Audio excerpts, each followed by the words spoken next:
Hey guys, so it's another day of this craziness, and I'm here to bring you some more joy. And what more joy can you get than a birthday party? I mean, who's not waiting to be able to have a birthday party again? I know I am. My birthday is June 16th, and I'm hoping that I can have all my friends and family there while I blow out candles and have a really good time. So, until that day, let's just all read a story about Catgirl and the birthday party.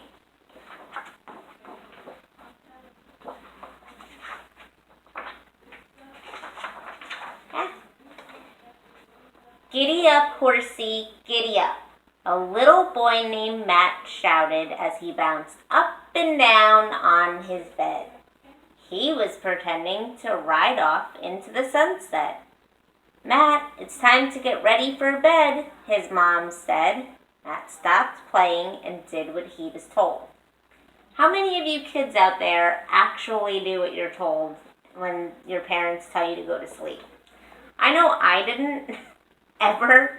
I mean, I could tell you so many stories of how I made up excuses to stay up watching Nick at Night with my dad, or I would tell my mom that I was thirsty, or just anything to stay up. Because I'm the youngest of 7, so for me, I kind of felt like once I went to bed, the party started.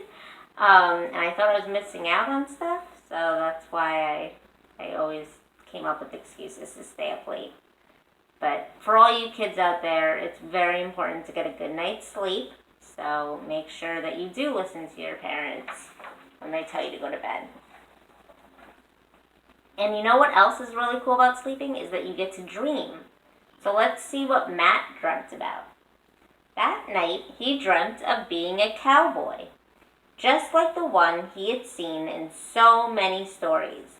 Little did he know his dream was about to come true. How do you think his dream's going to come true? And do you think that what you dream about might come true someday? Because I do. I know my dream was always to be a writer, and here I am 30 years later. So never give up on your dream.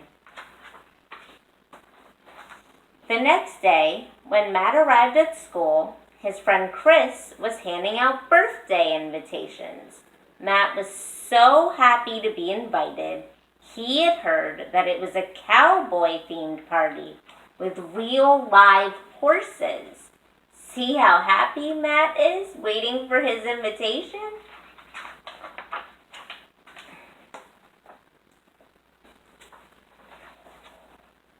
The day seemed to drag on as Matt waited impatiently for the bell to ring.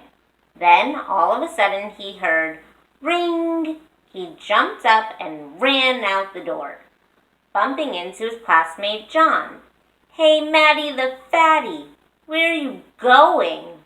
John said as he laughed and walked away. You know, I read this story to a lot of kids, and sometimes that line gets a laugh, but most of the time, surprisingly, it doesn't. They're always like, "That's so mean, he shouldn't call somebody that." So for whoever's watching this, make sure that you let your kids know that it is not nice to call somebody a name. John didn't get very far when he was stopped by Timmy.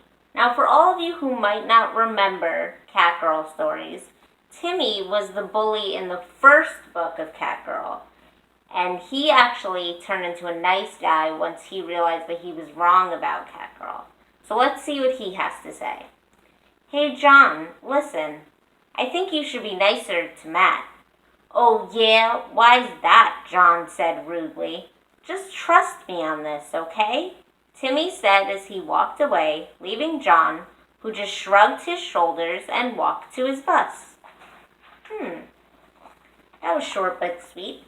The next day was the day of the party. Matt was so excited he couldn't wait. He ran to Chris's house right when the horse rides were beginning. "Who wants to go first?" Chris asked.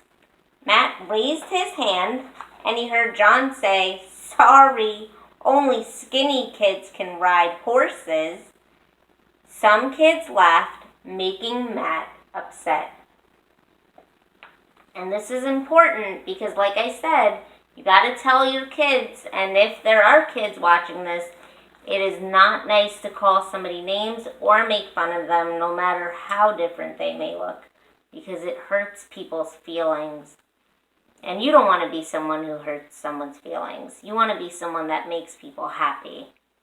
So just remember that the next time you want to join in when people are making fun of the new kid or the fat kid or the kid in the wheelchair or whatever the case may be. Remember what it feels like when you heard this story and how Matt felt, and just know that you should always be the person that sticks up for people that get made fun of. Which brings me to the next page. Even though Matt was upset, he tried anyway. He fell to the ground, making kids laugh even harder. Cat Girl wheeled over to Matt and said, "I know you are sad, but you can do this." "No, I can't. I'm too chubby," he said, frowning. "You can do anything you put your mind to," she replied. And that goes without saying. I mean, everyone, whether you have a physical challenge or a mental challenge. My mom used to tell me this story about the magical tree, and she referred to the spine as the magical tree, and she would say that, it has these little leaves on it called nerves that help you move your arms and legs, and that I was missing some of my nerves. But she would always tell me that even though God took that away from me, I could still do anything I put my mind to.